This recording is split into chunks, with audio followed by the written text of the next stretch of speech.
Poder Judiciário de Mato Grosso exibe mais uma entrevista do programa Memórias do Poder Judiciário, projeto da Escola Superior da Magistratura, desenvolvido pela atual gestão para resgatar e preservar a história daqueles que trabalharam ou que ainda trabalham em benefício de uma justiça cada vez melhor. Nosso entrevistado hoje é o desembargador aposentado Paulo Inácio Dias Lessa. Nascido na cidade de São Paulo em 23 de agosto de 1949, bacharelou-se pela Faculdade de Direito Brás Cubas, localizada em Mogi das Cruzes, no interior de São Paulo. Em 22 de novembro de 1979, por concurso público, assumiu como juiz de direito em Mato Grosso, jurisdicionando nas comarcas de Alto Garças, Rondonópolis e Cuiabá.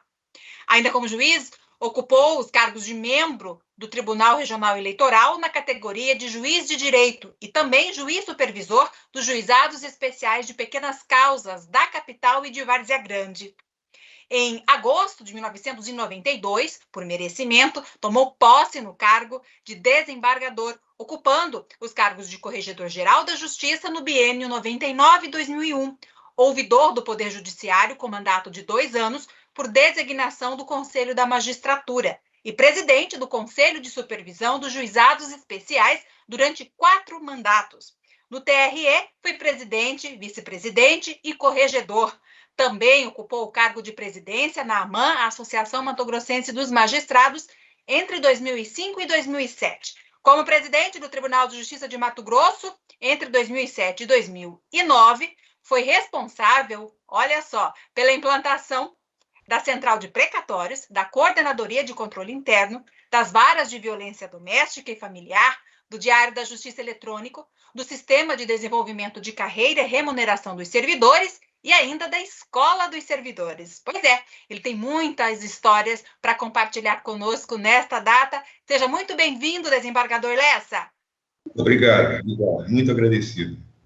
Está conosco também a desembargadora, vice-diretora da ESMAGES, Helena Maria Bezerra Ramos. Como vai, desembargadora? Tudo bem, Fernanda? Doutor Paulo Lessa, muito obrigada por atender o nosso pedido, para estar conosco aqui hoje, nessa gravação dessa entrevista. Muito obrigada, é uma honra entrevistá-lo. Muito obrigado. Eu também me sinto honrado. Vamos lá, desembargador. Minha primeira pergunta é sobre quando o senhor tomou posse como juiz em 79. Certamente haviam muitas grandes dificuldades naquela época para entrega jurisdicional. E quais o senhor se lembra de ter enfrentado, ou aquelas que mais lhe marcaram naquela época? Eu comecei pela comarca de Alto Garças e substituía também Alto Araguaia, porque naquela ocasião o juiz da época de Alto Araguaia foi promovido para a Barra do Garças. Então, eu assumi a substituição de Alto Araguaia também. Mas, como naquela época, eu sou da primeira turma pós-criação Mato Grosso do Sul, tínhamos em poucos juízes e poucos também desembargadores. Ao total, quando eu ingressei na magistratura, nós éramos em 14 juízes no estado inteiro e 11 desembargadores. E aí, eu fiquei 4 meses na primeira entrância e fui promovido para Rondonópolis, segunda vara civil. E fiquei nessa vara 1 ano e 7 meses. E naquela ocasião, nós tínhamos só 3 entrâncias. Era a primeira, segunda e especial. Aí, de Rondonópolis, eu fui promovido para Cuiabá, eu fui primeiro juiz da 4ª Vara Criminal da capital. Veja bem, o estado todo não era asfaltado. Eu tive sorte de ir para Alto Garças, porque Alto Garças é a linha que vai, da estrada que vai para Brasília. Mas assim mesmo tinha seus percalços. Por exemplo, a CEMAT não se estendia até lá, como a Energisa hoje. Então, aconteceu de uma vez, tinha casa oficial para juiz em Alto Garças, mas eu fiquei uma ocasião, 1 semana sem energia, porque a usina da prefeitura estragou. E eu trabalhava à luz de vela à noite. E durante o dia não tinha uma água gelada, nada para se tomar, né? Mas outros colegas sofreram até mais, porque foram, por exemplo, para Rosário Oeste não tinha asfalto, Poconé não tinha asfalto, Cáceres, para Cáceres também não tinha asfalto. Logo em seguida começaram a asfaltar para Cáceres, né? Mas para Diamantino não tinha asfalto. Para esse nortão todo, não existia asfalto. E isso era muito difícil, estragava-se muitos carros, a gente, e não havia estrutura para um trabalho adequado. A gente fazia o possível, fazia das tripas coração para conseguir dar a prestação jurisdicional que o povo esperava, né? O senhor falou aí de dificuldades básicas de infraestrutura, né, de falta de energia, das condições das rodovias que não eram as mais adequadas, de falta de água, enfim. Estamos falando de 40 anos atrás, né?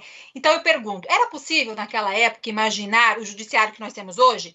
Todo mundo, magistrados, servidores, trabalhando em casa, 100% home office, e mesmo assim produzindo, né? Realizando os serviços, os atendimentos, as audiências de conciliação, as sessões, todas de forma virtual, ocorrendo tranquilamente. Era possível imaginar tudo isso naquela época? Não. Olha, a gente trabalhava com máquina de escrever e rascunhava a sentença à mão e depois datilografava com carbono, para ter uma via para guardar no arquivo do nosso pessoal, né? A dificuldade era muito grande, muito grande. E tinha lugares, então, que eram muito piores, né? Então, eu até tive a sorte de ir para uma cidade que estava na linha do asfalto. Mas a dificuldade era grande. Eu acredito que a desembargadora Helena também passou por dificuldades, não é? Hoje tudo mudou, melhorou. Hoje o estado está quase todo asfaltado. Hoje a Energisa está em todos os lugares. Não há mais aquele problema de falta de energia. Os computadores melhoraram, ajudaram, a informática melhorou muito a qualidade do serviço do judiciário. Aliás, desembargador, naquela época não tinha, né, informática, não tinha computador, não existia, né? Não existia. Não existia internet, não existia celular. Não. 79, né? Telefone, telegrama e telefone fixo, não tinha celular também. O celular foi aparecer em 94, né? Para comunicar para o tribunal era por fax, né? Ia no Banco do Brasil. Banco do Brasil, via Banco do Brasil, e era esse meio que a gente, dessa forma que a gente trabalhava. Desembargadora Helena, por favor, fique à vontade para a primeira pergunta para o nosso convidado. Desembargadora, eu estava lendo o seu currículo e lembrando, né, da sua atuação, porque eu lhe conheço, eu estou também na magistratura desde 89, e 10 anos após a sua entrada, né, na magistratura eu entrei. Eu ainda tinha essas dificuldades todas. Mas eu olhando aqui o seu currículo, eu vi que o senhor foi uma pessoa muito à frente, né, em querer melhorar o judiciário, em querer melhorar a magistratura, a prestação judicial. Tanto que o senhor criou aí o Central de Precatórios, a ouvidoria, mas o senhor também criou uma vara chamada 7ª Vara Criminal. Essa vara é de competência, né, de julgar crimes, crime organizado e os crimes contra a administração pública, né?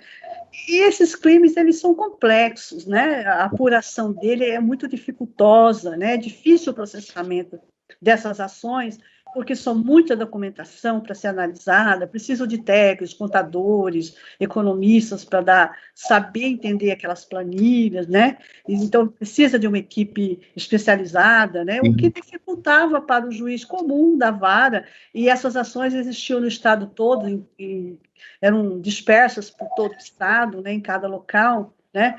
E ficava difícil. Então, a eficácia era difícil. Então, por isso, o senhor criou essa vara, né? Eu imagino que deve ter sido por isso. Sim. Então, eu pergunto ao senhor, né? A especialização dessa vara, realmente, o senhor entende que deu eficácia, né, à apuração desses crimes? E aí, emendando a pergunta, né? Eu soube que o senhor, na época, até arrumou inimigos quando criou essa vara. Isso é verdade? Infelizmente, nós somos magistrados, e tanto Vossa Excelência quanto eu sabe que quando a gente procura acertar, às vezes acaba angariando pessoas que ficam contra a gente, né? Mas era preciso, porque o judiciário era muito criticado, de uma forma geral, pela imprensa, inclusive, porque pelo Ministério Público, pelo Tribunal de Contas, porque tinha processos que não andavam, não tramitavam de forma célere, né? Por exemplo, a vara de ação civil pública e ação civil pública e ação popular, né? As ações populares, né? Era outro entrave, porque elas eram distribuídas nas varas da Fazenda Pública, e o que acontecia? O juiz tinha muita execução, ele tinha que produzir, então, como esses processos exigiam mais fôlego, mais estudo, mais aprofundamento, né? Eles ficavam de escanteio. Então, foram 2 varas que eu criei, mas não foi contra ninguém, foi apenas no sentido de pôr o judiciário numa situação confortável. Porque, veja, o Ministério Público criticava, o Tribunal de Contas criticava, a sociedade cobrava, a imprensa cobrava, quer dizer, eu precisava dar uma satisfação para todo esse aparato de pessoas e instituições. E foi a forma que eu encontrei. É pesada? Das 2 são pesadas, a 7ª vara e essa da vara da ação civil pública por improbidade e ação popular, né? Ações importantes varas, né, desembargador, hoje? Foram. Agora, precisou de dose de coragem? Sim, precisou, porque a gente sabia que isso poderia, eventualmente, contrariar interesses pessoais, né?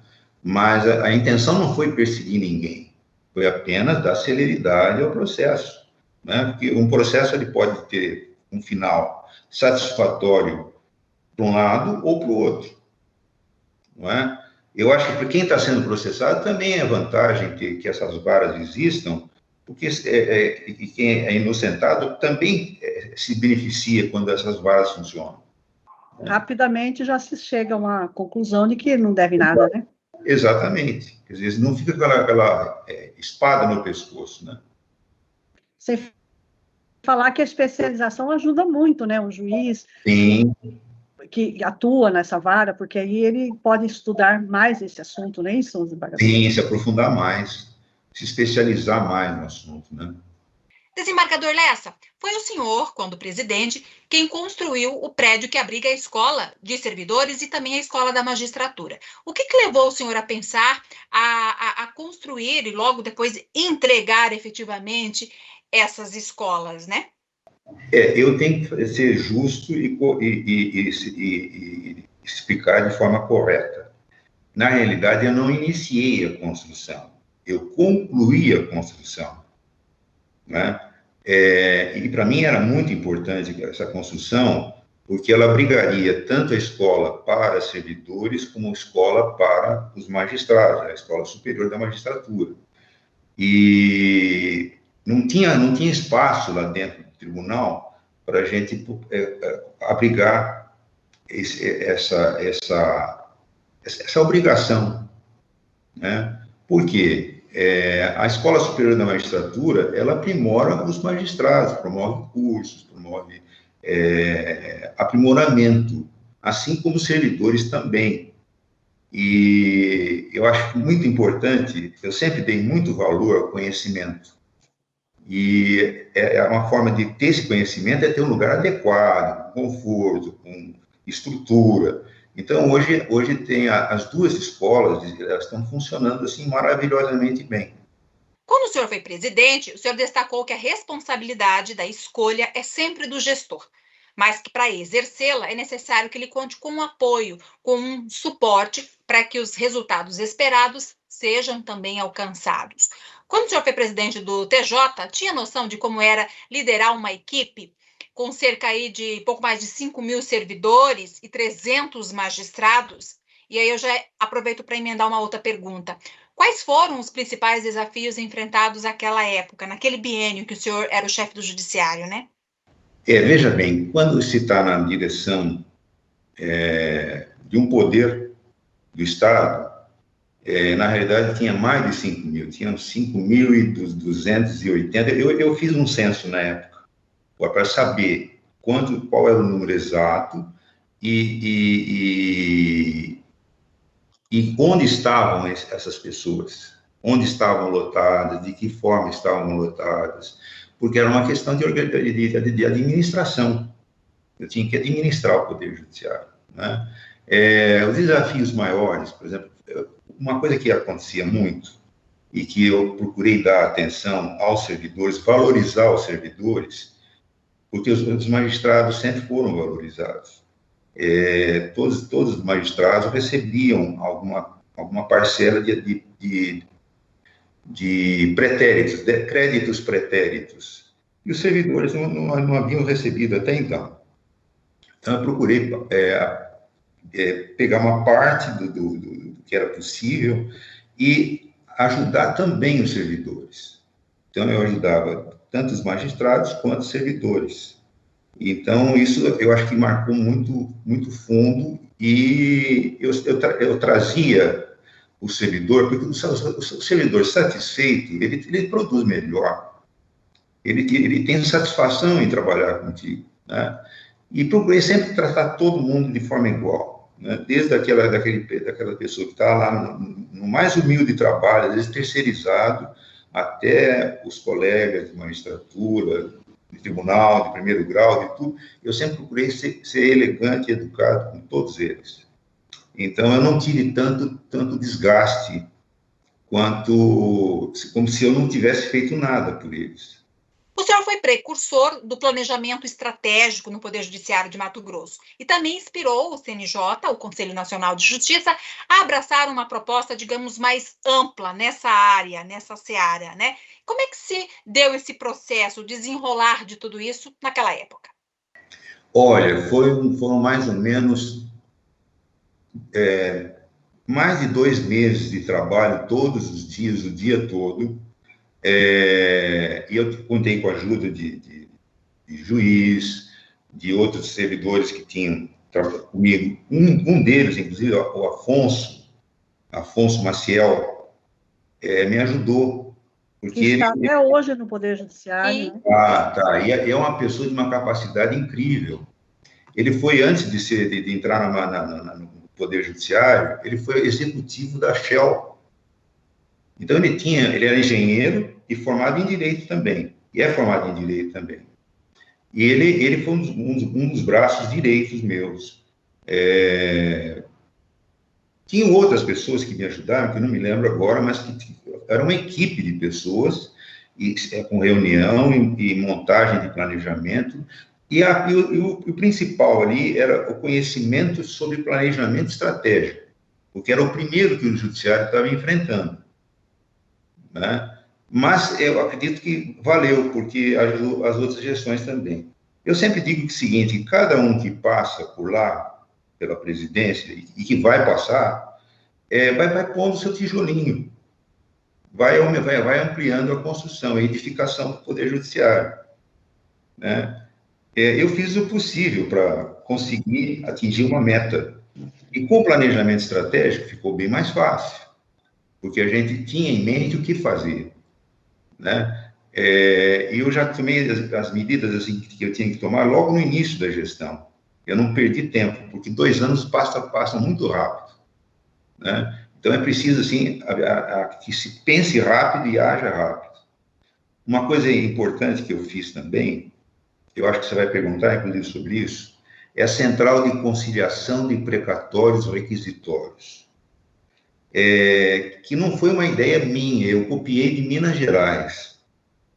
Minas Gerais que foi o precursor dessa ideia. Como é que a coisa funcionava antes dessa Central de Conciliação? O primeiro juiz que eu pus lá, que nomeei para ficar lá, é o doutor Onivaldo Budni.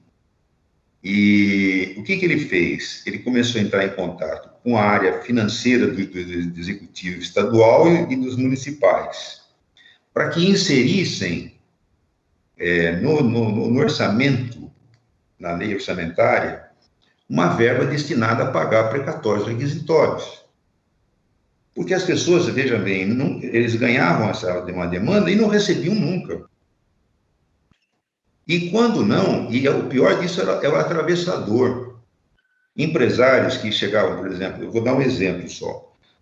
Você tinha 100 mil reais para receber do Estado ou do município. Principalmente Estado, né? O empresário comprava o precatório por 20%, 30% do valor dele.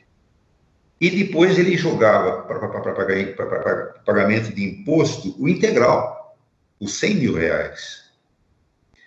Eu acabei com a figura do atravessador. Então, se alguém tinha que fazer negócio, intermediar, fazer deságio, era o próprio Estado ou o município.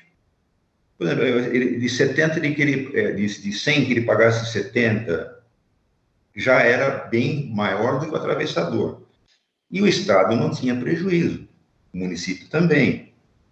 Então, quer dizer, eu eliminei a figura, a possibilidade de atravessador que comprava a um preço de banana e usava o integral para abater imposto a ser pago para o Estado. Então, essa foi um legado que eu deixei, acho que muito importante, né? Até hoje está funcionando, né? E eles agora se acostumaram, porque no começo os prefeitos e o próprio governo tinha resistência em relação a isso. Como quem diz assim, mas não fui eu que motivei a dívida, por que eu tenho que pagar? Ué, o Estado continua sendo Estado, o município continua sendo município. Não importa quem está na direção. E há necessidade de que se pague esses créditos. Eu tenho uma experiência até interessante para dizer. Teve um casal de idosos, de pessoas bem idosas, que foram receber na central de conciliação um dinheiro do Estado. E eu vi esse casal saindo da central de conciliação de precatórios, requisitórios, chorando de alegria. Eles achavam que nunca iam receber. Então, é uma situação, assim, muito importante. Tinha que ser resolvido isso aí. Não poderia ficar do jeito que estava. E eu tenho certeza que todos os demais continuaram esse trabalho. Desembargadora Helena, por favor, fique à vontade. Sim, desembargador Paulo Lessa, ainda está, né, funcionando o precatório, né? O senhor deixou o seu legado nesse sentido. Mas, desembargador, como eu disse, o senhor foi muito moderno, uma visão, né, de futuro muito grande. O senhor também criou a vara da violência doméstica, né? Foi. E parece-me que foi a primeira do Brasil, não foi? Eu acredito que sim. Foi com a ajuda, com incentivo, com a luta da desembargadora Shelma, que estava à frente, inclusive, junto nacionalmente para a aprovação da Lei Maria da Penha. Sim. E quando a Lei da Maria da Penha foi aprovada, em seguida o senhor, junto com ela, né, que lutava por isso, criou a vara de violência doméstica. Então, eu pergunto ao senhor, o senhor esperava também o sucesso, né, do combate à violência doméstica após a criação dessa vara, que está em pleno vigor até hoje? O senhor que é um homem, né, mas abraçou essa ideia? Eu fico muito feliz pela existência dessa vara. Eu fui visitado, inclusive, pela Maria da Penha. Ela esteve no meu gabinete na presidência, ela que criou a lei para a implantação da vara especializada em violência doméstica.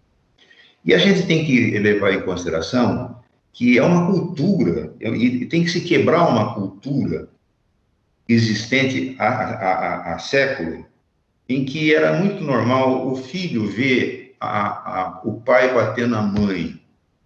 e acabava achando natural isso, e também começou a agredir, quando mais velho, a própria esposa. Então, essa predominância masculina foi quebrada. Hoje nós somos todos humanos e iguais, perante a lei e perante todos, né? E foi uma luta, realmente, para conseguir a implantação. E eu contei, sim, com a desembargadora Schelma, que era da mesma Câmara minha, né? Para conseguir fazer a implantação dessa vara. E realmente ela tem sido muito bem sucedida. Sim. É um motivo de orgulho para mim. Mas Mato Grosso hoje é destaque, né, com relação ao combate à violência doméstica, né? Sim. Como já foi dito aqui, o senhor marcou a história do judiciário com a implantação de muitas inovações, né? A gente citou aí a vara da violência doméstica, a central de precatórios, né? E agora eu gostaria de dar destaque e detalhar um pouquinho mais com relação à ouvidoria, que foi considerada na época um grande passo de aproximação entre a sociedade e o judiciário. Como é que funcionava esse acesso, esse canal de comunicação entre os cidadãos e o judiciário, né? Hoje a gente tem recursos, tem tecnologia avançada, tecnologia de ponta, mas e naquela época? Como é que se dava esse processo, hein? Olha, quando eu era juiz ainda, de primeiro grau, o que me motivou a criação da ouvidoria? Teve uma senhora, e isso que é importante, normalmente a gente tem os magistrados, de uma forma geral, não atendem parte. E eu respeito o ponto de vista, tudo, mas eu tenho um fato que me motivou a criação da ouvidoria. Quando eu era juiz de uma vara de família e sucessão, uma senhora queria falar comigo, não era advogada. Eu poderia não tê-la recebido, porque só se recebia advogado. Aí eu falei, eu vou atender essa senhora. Mandei-a entrar, cumprimentei e perguntei por que ela queria falar comigo. Ela falou assim, olha, doutor, eu fui procurar meu advogado disse que o processo era um inventário, hein, que é processo administrativo judicial, né? Que o inventário dela estava concluído para mim há 1 ano e eu não tomava nenhuma decisão, não despachava nada. Eu falei, a senhora tem os dados do processo? Ela me passou os dados. Eu mandei a minha assistente, minha colaboradora, ir buscar o processo no cartório. Aí o processo veio de inventário. Olha, se eu não tivesse atendido essa mulher, quando eu cheguei, abri o processo, eu mostrei para ela, está aqui, olha, esse processo está há 1 ano com vista para o seu advogado e ele não veio pegar, ele não está concluído para mim. Então a senhora diga ao seu advogado para ele não faltar com a verdade e vir tomar providência para te beneficiar. Era ele que tinha que estar lá, era ele que tinha que impulsionar o processo, e não eu. E daí que veio a ideia da ouvidoria. Porque na ouvidoria, todos podem, qualquer cidadão ou cidadã, pode perfeitamente ter acesso à justiça, fazer sua reclamação, tem o direito de resposta, né? O ouvidor que tomar conhecimento, ele tem que tomar as providências necessárias para impulsionar, para resolver o problema e dar uma satisfação para quem reclamou. E é isso que me motivou, esse fato me motivou a fazer com que todo mundo pudesse ter acesso à justiça, e não só os advogados, né? Não estou generalizando, esse advogado errou. Não é que todos os advogados erram, não, mas esse mentiu. E eu falei para ela, a senhora chega para ele e diga para ele vir aqui, e se ele quiser falar comigo, ele pode falar, mas ele tem que impulsionar o processo está parado por causa dele, não por minha causa. Esse que me fez a motivação para criar a ouvidoria. Aliás, até eu vou mostrar uma placa que eu ganhei em 2017, não sei se está dando para ver. Tá. Eu recebi, por ter sido a ouvidoria realizada na minha gestão. Né? E o desembargador Rui Ramos Ribeiro, que era presidente em 2017, que me homenageou com essa placa. Ouvidoria Poder Judiciário de Mato Grosso, 10 anos. Né? E muita coisa tem sido resolvida através da ouvidoria. E sem aquele problema de ter que procurar, seja quem for, para ter que falar, para reclamar. Qualquer cidadão tem acesso pleno ao Poder Judiciário através da ouvidoria. O desembargador, eu gostaria de emendar uma pergunta nessa sua resposta. O senhor acha que o juiz, opinião do senhor, o senhor acha que o juiz deve receber advogados e partes, ou só as partes, ou advogado sozinho, ou não deve receber nem advogado nem parte? Porque há uma discussão, alguns juízes, né, acham que não deve, né, que o advogado tem que falar por petição, outros acham que o advogado até pode para pedir esclarecer alguma situação que não está sendo vista, mas que não deve receber a parte, porque a parte não é jurídica. E tem alguns juízes que recebem a parte, entendem que não custa ouvir, às vezes dá uma satisfação. Qual a sua opinião de como deveria ser o juiz nesse sentido? Eu acho que o advogado deve ter acesso ao juiz, com certeza. A parte, agora, com a existência da ouvidoria, deve ser orientada para que procure a ouvidoria. A ouvidoria vai resolver o problema dela. Agora, veja bem, Vossa Excelência, se eu não tivesse atendido essa senhora, como é que seria a situação dela? O advogado omitindo que ele não deu atenção ao processo. Se eu não tivesse conversado com ela, por isso que eu criei a ouvidoria, para todo cidadão ter acesso. Não precisa ser advogado para ter acesso, qualquer pessoa pode ter acesso. Né? Agora, o advogado, eu acredito que ele deva ser recebido pelos magistrados, pelos colegas magistrados, porque eles estão lá para resolver problemas. E, às vezes, uma explicação do advogado pode ajudar no conhecimento da causa que a gente tem. Então, eu acho que o advogado deve ser recebido, sim.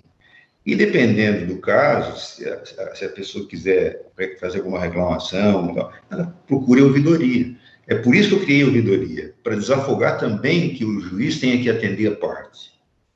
Por falar em advogados, né, o senhor estava falando agora deles, hoje, esses profissionais podem, por exemplo, peticionar processos, né, 24 horas por dia. O juiz pode acessar algum processo de onde ele estiver, desde que tenha internet, né? A segurança nos fóruns hoje, nos prédios da justiça, está mais eficiente.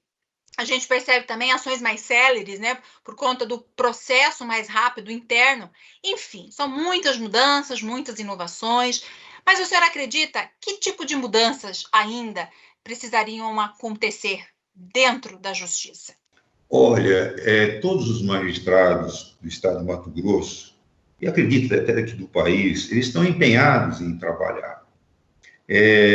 A desembargadora Helena sabe disso, porque a gente passava final de semana trabalhando, né, para dar conta do recado. Fora isso, nós temos o CNJ, que tem um controle de todos os processos do Brasil, em todas as esferas, estadual, federal, trabalhista, militar, tudo. Eles têm tudo mapeado com prazos do tempo que fica em cada magistrado, em cada processo. Então, quer dizer, hoje eu acredito que esse problema, em parte, foi solucionado. Né? Agora, é claro, cada um procura desempenhar da melhor forma o seu papel. Né? E a gente torce para que as coisas melhorem. Mas eu não teria nenhuma sugestão, porque tudo que era possível fazer, com o CNJ, com a ouvidoria, tudo melhorou muito. Eu não sei em que se poderia melhorar, a não ser que o juiz se tornasse um escravo, porque a gente sempre foi bem escravizado.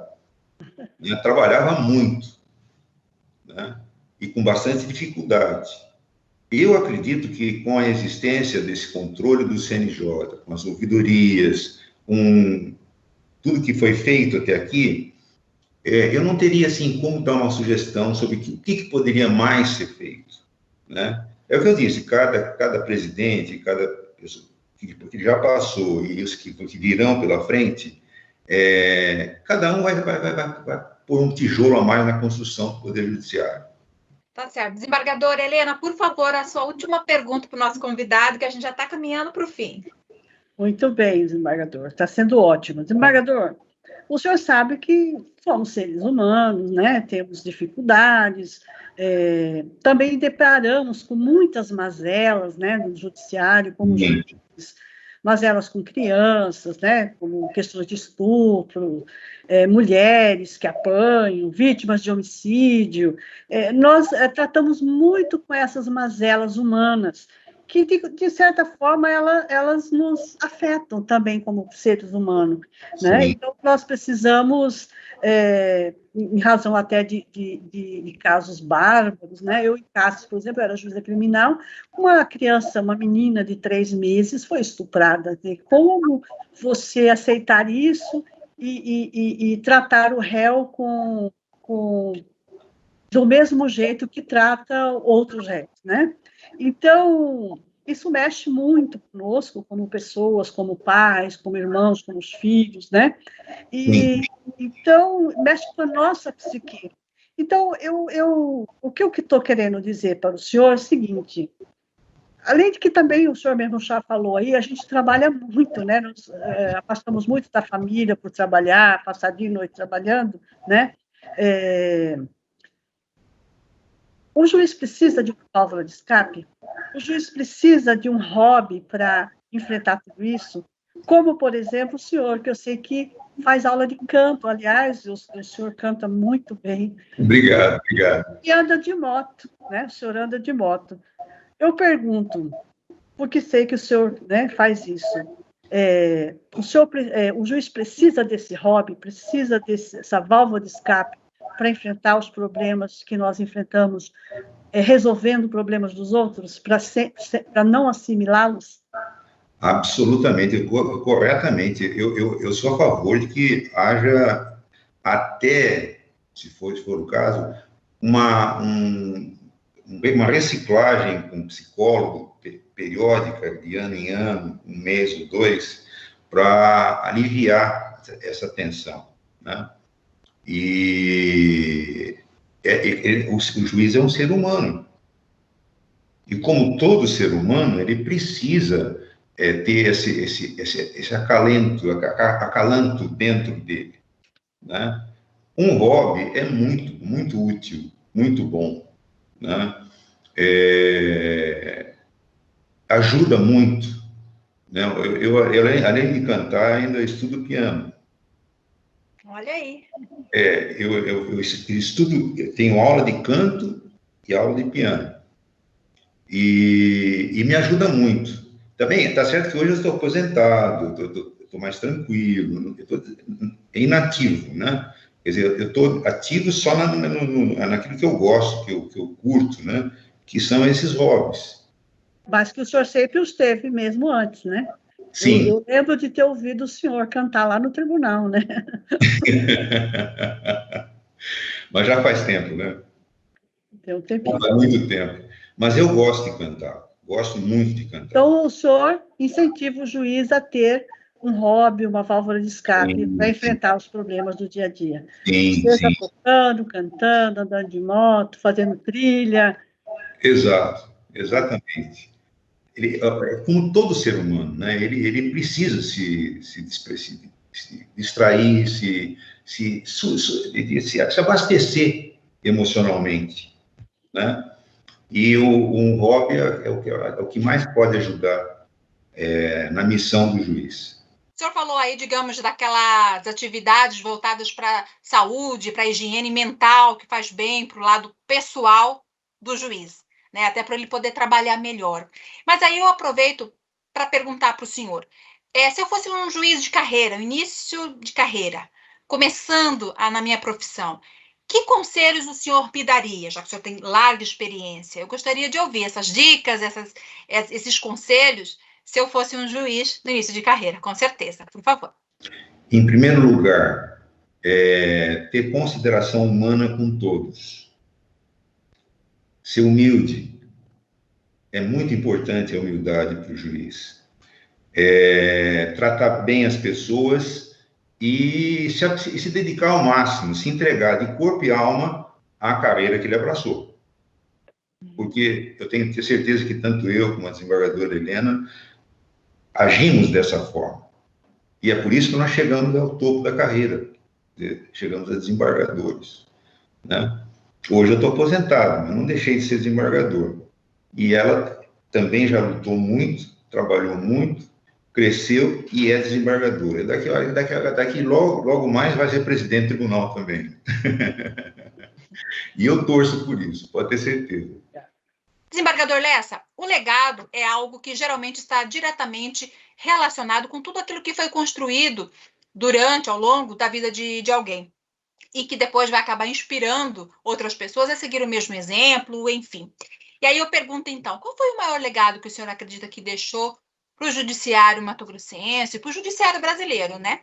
Olha, eu tenho a impressão que tudo que foi falado aqui, todas as ações que eu tomei na minha gestão como presidente, já diz por si só o que é preciso fazer para ser um bom magistrado.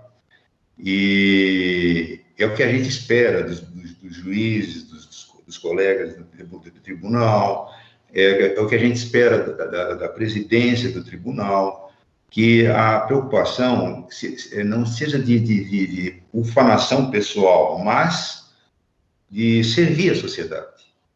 Porque quem nos paga é a sociedade, né? São os impostos, são as dotações orçamentárias. Então, quer dizer, nós temos assim, um dever de corresponder a essa sociedade. Nós temos uma dívida com a sociedade. E estamos sempre em dívida. Porque por mais que a gente faça, a gente nunca vai conseguir ser absolutamente perfeito, né? A gente faz o possível e quase que o impossível, né? Mas faz.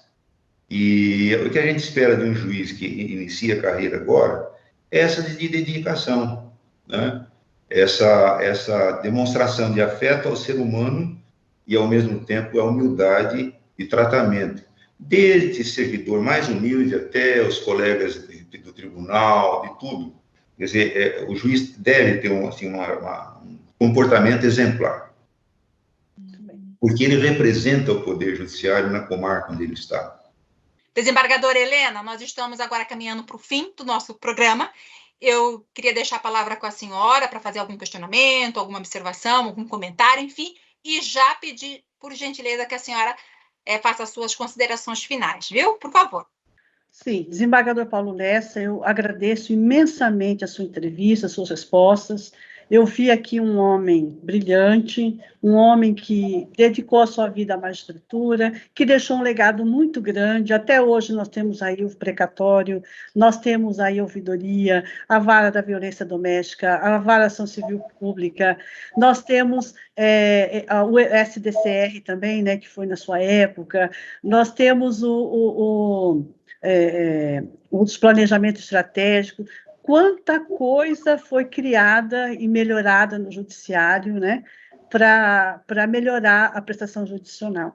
Então, é uma figura de um homem à frente do seu tempo, que queria e que quer melhorar, né, o trabalho de todos, a vida de todo judicionado. Esse é nosso papel e acho que ficou demonstrado com esta entrevista. Eu fiquei honrada de estar entrevistando o senhor, agradeço imensamente, em nome da Escola da Magistratura, do desembargador Marcos Machado, que é o diretor e que criou esse programa, essa aqui é a ideia dele. Eu só estou a entrevistadora aqui hoje, eu que estou tendo a honra de entrevistar, mas essa é a ideia dele, né? Muito obrigada pelo seu trabalho. Eu fico feliz de saber que o senhor está com saúde, que o senhor está bem, né, que o senhor continua aí, né, mesmo aposentado, ainda bem, né? Então, que Deus ilumine o senhor, tua vida, teus filhos, tua vida toda, né? E muito obrigada. E, Fernanda, mais uma vez, com muita competência, foi ótimo o programa, eu agradeço. Eu é que agradeço. Aproveita. Desembargador, o senhor já vacinou? Já vacinei. Então tá Já tudo tomei as certo. 2 doses, tudo certo. Tudo em dia, Mas né? eu tive Covid também. É? Mas já passou, né? Então tá bom. Desembargador Lessa, nós agradecemos a sua predisposição, a sua simpatia, né? E, enfim, e compartilhar aqui conosco as suas experiências, as suas opiniões, enfim, toda a sua trajetória no judiciário. Viu? O senhor tem 5 minutos para fazer as suas considerações finais, por favor. Eu quero agradecer imensamente a minha colega, desembargadora Helena, e dizer que foi uma honra ser entrevistado por Vossa Excelência. E também eu quero deixar aqui um abraço para os meus filhos, que os 2 são advogados, né? O Fábio Helene Lessa e o outro é o Paulo Inácio Helene Lessa. E também de fazer uma homenagem à minha mulher, Maiara, que está aqui do lado. Equipe técnica, obrigada pelo apoio. A gente está encerrando aqui mais um programa Memórias do Poder Judiciário. Até a próxima edição.